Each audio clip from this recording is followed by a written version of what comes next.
Hello, everybody, and good evening from Public Allies Inc. here in Toronto. We are live with Zaina Darwish, and she is going to be talking about health and nutrition. And before I introduce her, I always forget to introduce myself. Multiple people have told me this. So, my name is Neru Padmanabhan, and I am the Director of Engagement for Public Allies Inc. I'm also a financial professional. So, contact me for any financial needs. And here at Public Allies Inc., we're here to serve our community and help individuals and businesses thrive in whatever they do and whatever they need to do. So, contact us if you have any ideas on anything you want to learn about, any education that you need. We believe multiple sources and multiple ways of healing at Public Allies, and we are constantly bringing you new webinars, interviews, roundtables on different ways to look at things and relieve your stress. So now we bring you Zaina Darwish. Just let me introduce her very quickly. Zaina is a business graduate with a master's in marketing, and she decided to pursue her passion in health. She studied an Institute of Integrative Nutrition and became a certified health coach. Her mission is to share knowledge and support to young women and children in achieving their health and body goals by making sustainable changes to their holistic health. She also works with clients all over the world, making changes one step at a time. She truly believes health and fitness should be fun, easy, and exciting. And if you get a chance to check her out, her links are all below her social media. She has amazing posts, amazing tips, and she does them with such ease. So thank you, Zaina. Thank you for joining us and across the world on the other side. Thank you so much for coming out and joining us on Public Allies Inc. and always being such a great supporter of what we do here. So I take it away. And if I missed anything, please add in. Thank you. Thank you so much for the lovely introduction. You've said it all. I'm so happy to be on this platform. I've watched a lot of the videos that you've done and a lot of the webinars and roundtables, and they were very informative and super nice. So it's an actual honor to be part of this. Thank you so much. And take it off. It's up to you. You do your presentation now. So I'll share my screen. Mhm.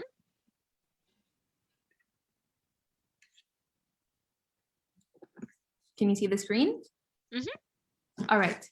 So today we're going to be talking about nutrition for body and soul.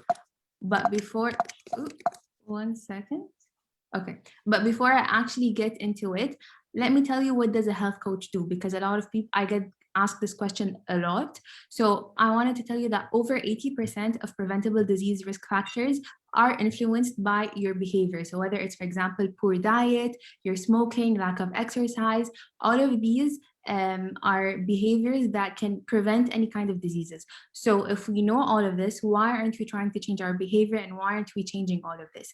The reason for that is because in the traditional healthcare system, with all the traditional doctors and so on, they don't really focus on these. They focus more on treating the symptoms and treating the disease that you have and whatnot, instead of working on the preventative matters. So this is where health coaches come in, and we help people understand the fundamentals of health, and how to make sustainable changes, and understand how your body works and how things change. So basically we go hand in hand with the healthcare professionals, and we try as much as possible to increase the quality of life of people, and maintain their health, and try to reduce the diseases, basically. So now that you know what a health coach does, let's see what the health coach perspective is. So basically what we do is we look at health from a holistic point of view. It's not only about what you eat and the calories in and the calories out, but it's more than that. It's how you live your life. It's the things that you do. It's your thoughts, your actions, your activities, and all of these have a very big impact on your life. So now that we've been talking about this, I'm gonna go on to the second thing, which is primary food. So primary food, for many, a lot of people may think that it's what you eat, but in fact, it's not what you eat. It's actually the things that fulfill you other than food. So do you remember when you were a child and you were always playing around and having fun, and then your mom comes and tells you it's dinner time or it's lunch time, and you don't feel like having lunch and you just don't want to miss out on the activity that you're doing? Or for example, when you were so in love and you completely forget to eat because you're just enjoying life and enjoying your relationships. Or even when you get depressed, the first thing that you do is you go to the fridge and you open the fridge and you eat whatever is there. So this shows you that when you are fulfilled with other aspects in your life, you don't really think about food because you're enjoying the moment and you're very much present. And this is the core of primary food. So primary food has different aspects, and they're all different aspects of the circle of life. So basically you have relationships, spirituality, physical activity. You also have career. You also have physical environment, health, education, joy, relationships, social life. So there are different aspects, but today we're going to be focusing on mainly four aspects, which you can see here. So let's start with the relationships. The relationships is not only meant by the love relationships or your marriage or boyfriend or so on. It's also the relationships that you have with your friends, with your family, with your coworkers. It's the bond that you create, the network that you have, the activities that you do. It's all of these things that help you enjoy life and feel connected to each other and communicate and so on. Physical activity, I know a lot of people tell you that you need to exercise and you need to move, but there are a lot of benefits for physical activity. So first of all, it supports your emotional wellness. It helps decreasing anxiety and depression. It also releases endorphins, which is the feel good hormone. It helps reduce the risk of Alzheimer's. It pumps a lot of blood to your heart, so it increases the cardiovascular circulation. You are able to breathe better and properly utilize your oxygen levels. It decreases constipation. It strengthens your bones, your muscles, and all of these things. And all of these things are very important for your currently and for later on, because it helps you have a better life and a healthier life on the long run. So you can see the importance and the benefits of physical activity. And let's go on to spirituality. So spirituality is your purpose and your sense of belonging. So what are you here to do? Are you here because you want to help others? Are you here because I don't know, whatever journey you are here to do? Are you in touch with yourself? Are you in touch with your community? Do you feel the energy that you have? So it's all different kinds of spiritual practices that could be meditation, grounding, and breathing. All of these things just help you feel connected and more in tune with yourself and with your energy and with your body. When it comes to career, it's very straightforward. Are you fulfilled with your career? And a lot of us usually are not very happy with our careers, or we got into a specific career path because our parents told us to, or because this is what was best, or because of our grades. And a lot of us also have invested so much time in a specific career path that we're too scared to move or to change and to take a leap and follow our passions. So these are a few examples of what primary food is. And you need to know that the more you feel fulfilled with all of these things, and the more you enjoy all of these different things, the more you will be in balance with your body, and the less you will find the need to actually have food itself. So maybe you can have a small exercise.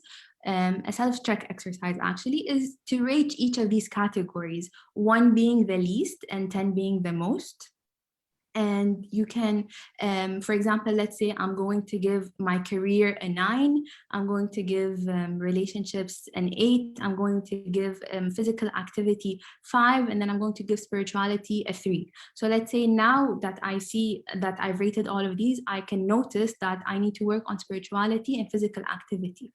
So this gives you a start or a point for you to know where to start and where to focus your energy on, because you have other things that are more in balance. So now that we've done with primary food and you're nurtured your soul, let's see how you can actually nurture your body.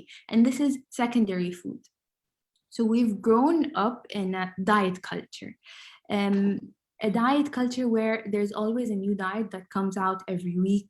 We are taught to go on diets at a very young age. There's pressure at school, there's pressure in social media, there's pressure, there's the societal pressure. So we always feel the need to look in a certain way, and that's why we go on different diets. So also social media sets a lot of unrealistic goals, and these unrealistic goals, they make us want to look in a certain way, and they get us anxious because you can never reach these goals because all of these pictures are usually either photoshopped or edited, so you have a goal in front of you that you will never be able to achieve.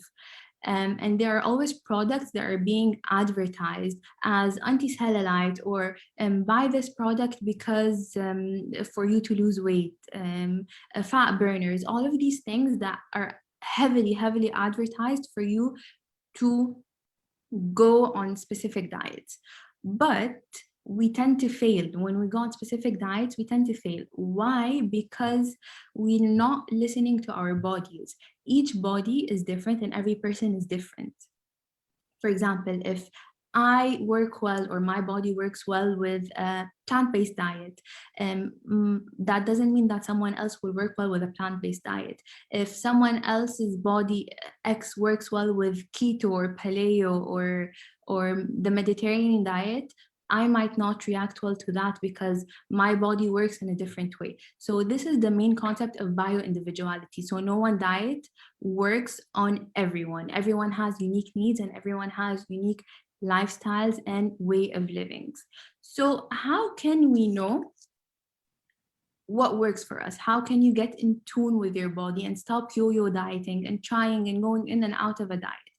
First, you need to understand your why. Why are you doing this? Why do you find the need to go on a diet? Or why do you want to lose weight? Why do you want to gain weight? Why are you going to follow a specific lifestyle and specific meal plan? Is it because you want to impress someone? Is it because your doctor asked you to? Is it because of social pressure? And is it because your best friend or your mentor went on this diet and you want to try it and you want to look the same way? So you need to understand your why. And the deeper you dig inside, the more it's going to help you, because you're going to truly understand your purpose. You're truly going to understand why you're going to do the specific thing. And once you do that, it's going to help you sustain these lifestyle changes, and it's going to help you sustain whatever you are going on. So you're going to have a reason to stay healthy, instead of saying that I'm going to have a cheat meal once a week because you're following a diet that you don't like. You're going to sustain and you're going to be able to cook healthy meals and do things. Yes, you're going to have meals that are not always healthy, but at least you're going to be able to continue on the not the path, on the journey, on your wellness journey. So the second point that you need to understand is you learn from trial and error. As we said, every person is different. So the only way you can understand your body and know how it works is from trial and error. You're going to have to try a specific meal plan. You're going to have to try a specific diet. You're going to have to try a specific ingredients and see how your body reacts. So a lot of people have allergies or food sensitivities and they don't know it.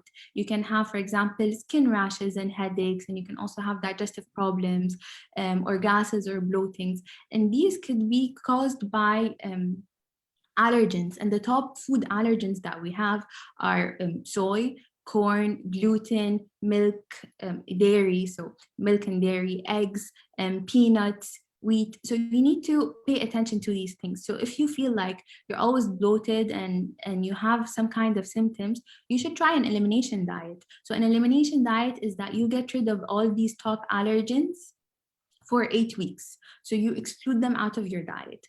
And then what you do is you start introducing one item for 4 days, and you have to eat that item a few times a day. And when that happens, you start noticing is your how your body is reacting. Do you feel well, for example, when you're eating eggs? Do you feel bloated? Are you okay with it? Do you digest it well? And if everything goes smoothly, then you go on to the next allergen. If not, then stay away from it, and you self-identified what works for you and what doesn't. Also, understand your body's cues. So your body is always giving you messages. It's always telling you what works for you and what doesn't. So a lot of times when you have cravings, these cravings lead to specific messages, and they're not out of the blue. Usually we have cravings, for example, in different seasons. In spring, we usually tend to like to eat lighter foods. In summer, we like to eat raw foods and ice cream. So we like to have a lot of salads and fruits and vegetables that are raw, and we like to have a lot of ice cream. In fall, we like to have a lot of grounding foods, foods that are close to the ground, so like that are warm, like for example squash, and potato and sweet potato. So we like foods that are very warm. And in winter, we also like anything that is very fatty, so meats and anything that is fatty. But these are seasonal cravings. But you also need to understand that cravings also differ from a gender to another. So for instance, women tend to crave foods twice as much as men. And women usually have a sweet tooth, while men have a savory tooth. So they crave savory foods. Also, cravings could mean that you have nutrition deficiencies. So if you're always craving chocolate, that doesn't mean that there's something wrong with you or it's because of your period. It could be because you have lack of magnesium. If you are craving a lot of salty foods, could be because you have lack of sodium in your body. And the last thing that I want to tell you to get in tune with your body is to treat your body with love. So, how do you treat your body with love? First of all, is to understand your thoughts and notice your thoughts. How are you thinking? Are you criticizing yourself? Are you talking to your body in a negative way? Are you talking to yourself in a negative way? How do you accept criticism? Do you let criticism affect you? All of these things affect your body, and your body always keeps note of the things that happen to it. So basically, for example, let's say I am a person that thinks that I have thick thighs, that I have small hands, that I'm very short, that I'm chubby. So I'm constantly criticizing myself. So when I do that, my body does not um, respond positively. So my body goes against me instead of working with me. So next time you find yourself doing that, try to reframe the way you're thinking. So for example, let's say I'm going to say that I have thick thighs and I don't like my thighs. What you're going to do is you're gonna say these thighs allow me to walk to get from a place to another. If I fall, they will protect me and they will not allow my bones to break. For example, let's say I don't like my hands because they're very small. So what you can say is my hands allow me to hold things, to write, to cook, to do all sorts of activities. So they are very useful. So you're reframing your thought process. And when you do that, you talk to yourself in a positive way, and this positively affects your body. Now, let's go on to some steps that you can do to have a better health. So, first of all, is to drink a lot of water. I know you've heard this a lot, but it's essential. It's essential for your hydration, it's essential for your skin, for your hair, for the detoxification of your organs. It's very important to drink water. So, for women, it's important to have a minimum of 2 liters of water daily. And for men, it's important to have a minimum of 3 liters of water daily. Now we're going to go back to exercising.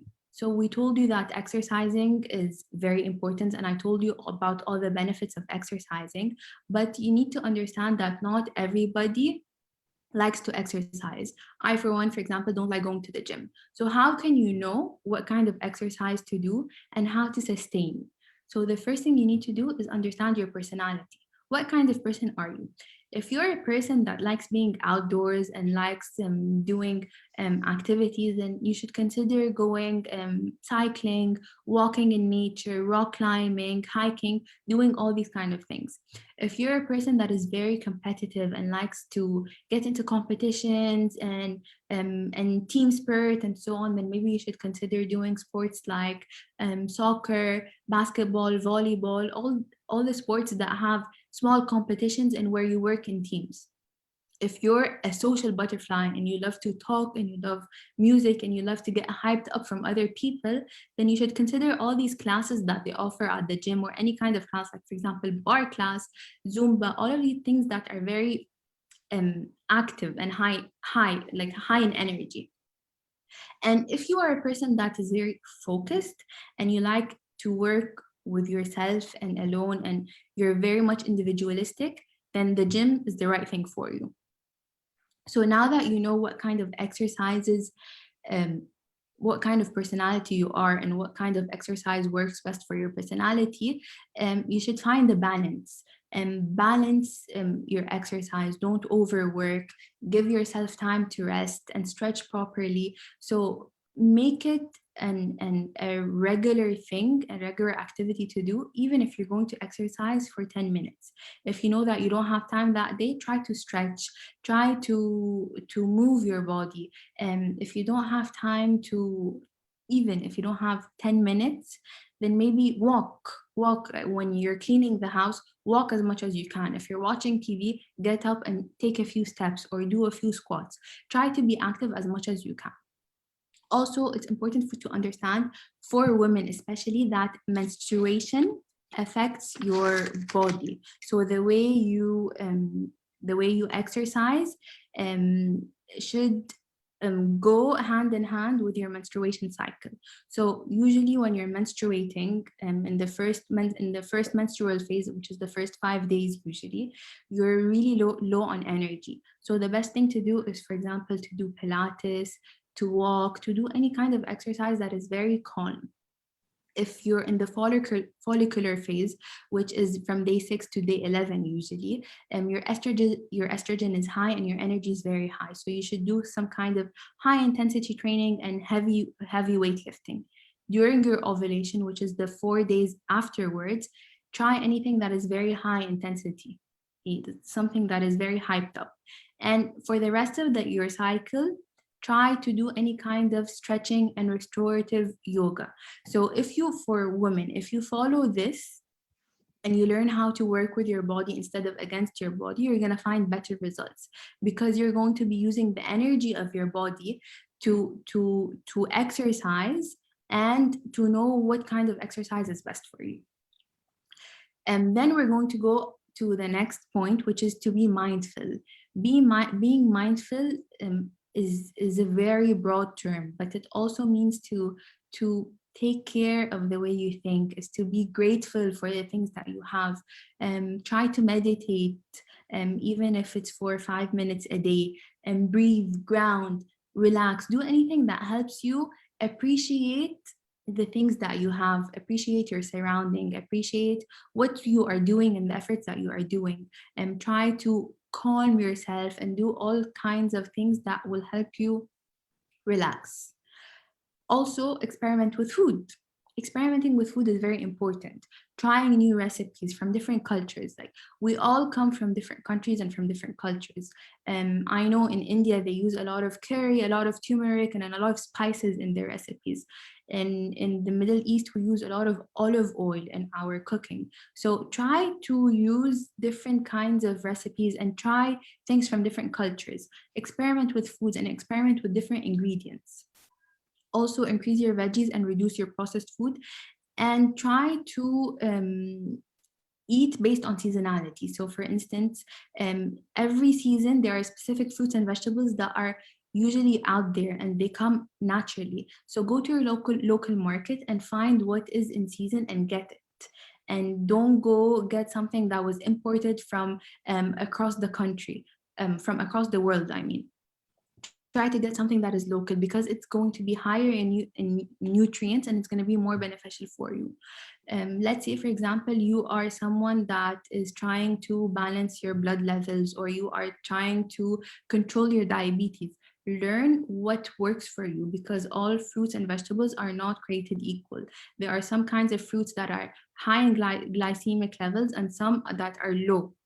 So, for example, some that are low are meat, chicken, garlic. There's watermelon, but high in glycemic index are those that are high in starch, rice, potatoes, pasta. So you should try to avoid these things. So learn what is good for you and what works for you and what works with your body. And lastly, go out and about. Live your life. Enjoy the day. Enjoy the moment. Discover new places. Travel. Create memories.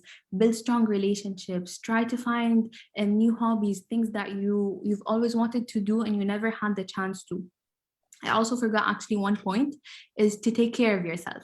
So taking care of yourself, self-care and self-love has been very big these days on social media and everything. And it does not have to be going to the spa or getting a massage. Self-care can be very, very simple. It can be as easy as having a salt bath at home, or reading a book that you've always wanted to read, or having your favorite cup of coffee, or even going on a walk. So self-care has a different meaning to each and every person. So try to understand what matters to you, what is important to you, and give yourself that 1 hour a day to work with yourself, because once you give energy to yourself, you will be able to give it to others. So I've actually put a few recipes for you. I put a cocoa smoothie. So this is a recipe that you can try out, something new that you can try out. And cacao is also good because it helps you feel happy. It releases happy hormones. So this could be beneficial and you can always try it. And I've also added a face scrub that you can do with ingredients at home. It's going to help it has vitamin A and E and B, and it's a moisturizer, and it exfoliates your skin and it nourishes your skin. So you can also try it part of your self-care routine next time you try to do it. Now let's go on to when do you need a health coach? And this is the last thing that I'm going to be talking about. So you usually need a health coach when you want to make lifestyle changes, when you want to you need support in your progress towards a wellness goal. For example, you have an aim, you want to become healthier, you want to cut out sugar, you want to slow down on caffeine. So you want to focus on yourself, you want to work with primary food. So this is when you go to a health coach.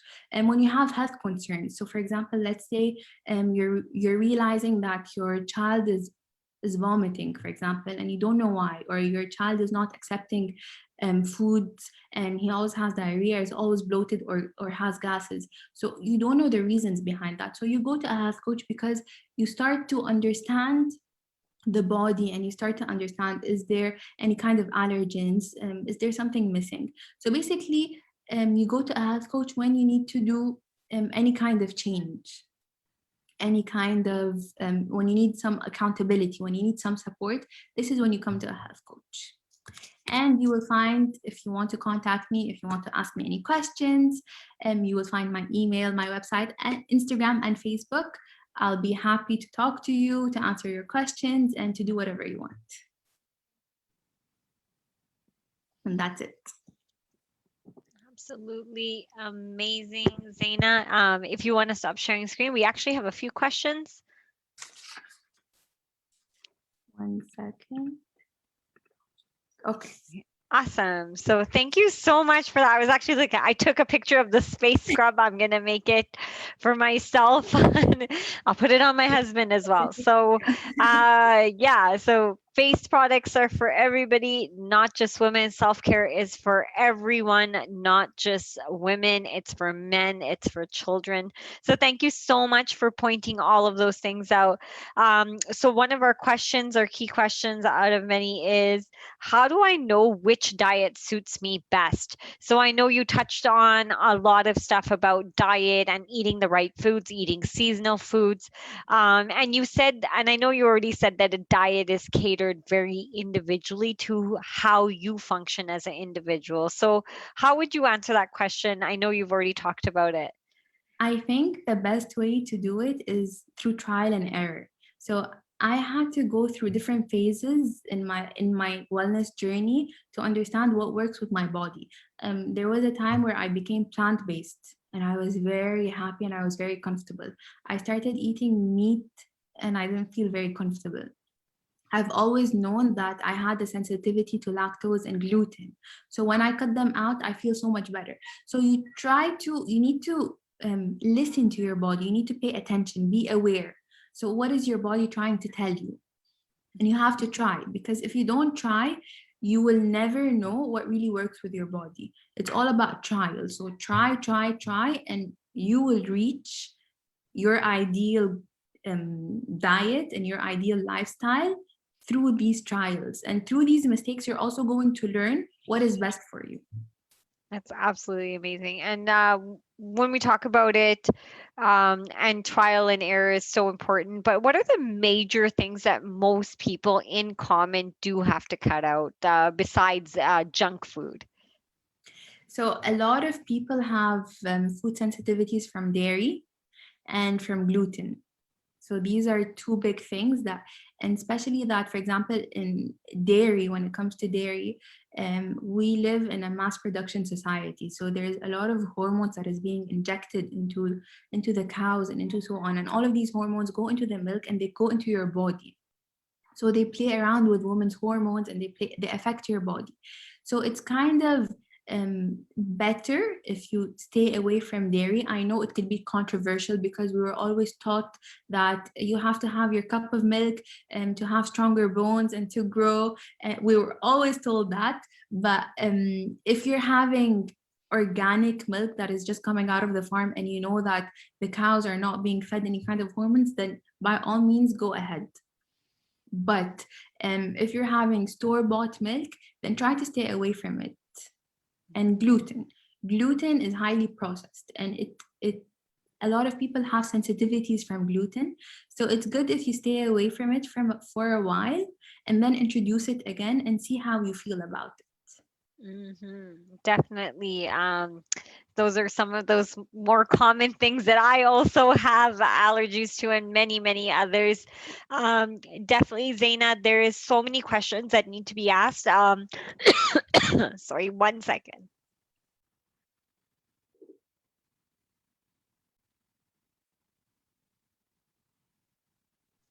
My apologies as I cough. Yeah, there's definitely a lot of questions that we have around health and nutrition. The last question I'm going to ask you is, you talked about when we need a health coach and why we need a health coach.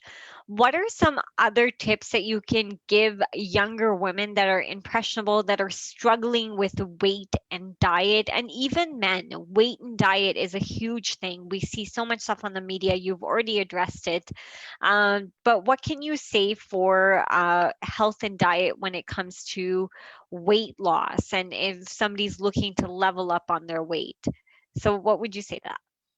So the first thing I would say is to throw that diet you're trying out out of the window.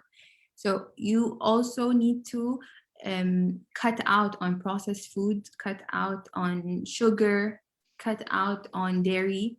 And if you cut out on these three things and eat intuitively, you will lose weight naturally, because you're going to be listening to what your body needs instead of eating at a specific time because you have to, because the nutritionist said that you have to, because your fitness coach said that you have to eat this and that before you work out and after you work out and so on. So sometimes if you eat intuitively based on what you need, you automatically shed the weight and you automatically feel better about yourself because you no longer feel the pressure of going through specific things. Because a lot of times what happens with a diet is, and why it fails, is because we're following a diet and we don't know the science behind it. We also eat food that is usually not yummy, because in most diets what you learn to eat is grilled chicken or grilled meat or grilled fish and grilled vegetables or steamed vegetables and steamed rice. So it's pretty much boring, or this is how it is in a lot of countries. So sometimes it's nice to spice things up. Don't stick to a specific thing. Try new ingredients. Spice your meals. If you have a sweet tooth, try to have desserts that are healthy desserts. There are a lot of healthy alternatives. If you like brownies and cakes, you can also make healthy brownies and healthy cakes. Yes, they're going to be high in calories, but they're going to be satisfying. And once you are satisfied as a person, you no longer will nibble on things. You will no longer think of food. You will no longer want to go after something. And if you're satisfied throughout the week, you will no longer feel the need to have a cheat meal. So the best thing to do for young women and men is to follow what they not follow what they feel like having. So don't go out and eat junk food. Okay, try to eat as healthy as possible, but follow what you need. Follow the healthy lifestyle that best suits you. Mhm. Exactly. I trust what you're saying 100%. And sometimes on that health journey, you need accountability coach. You need somebody to just say, "Hey, here's a nudge towards right foods." And sometimes it's based on, your blood type. Sometimes it's based on what's seasonal. Sometimes it's based on so many factors. So we're all individuals out there. Contact a health coach, contact somebody that can help you through that journey, and Zaina's gonna make me healthy brownies and I'm gonna eat them and be totally satisfied. So check out her Insta, check out her Facebook, check out her website because she has loaded them with plenty of recipes, plenty of health tips, and plenty of mindset tips. So keep in mind, everybody, your mind is the strongest part of you. And when your mind's strong, your body's strong, your soul's strong. And sometimes when your body's strong, you can get your mind fast strong very very fast. So there's multiple ways of healing. Look into what works for you, contact the individuals, and be accountable to somebody. Thank you so much, Zaina. Thank you for joining us all across the sea. We enjoy and we look forward to having you back again with us. So thank you again. Thank you so much. Bye everybody.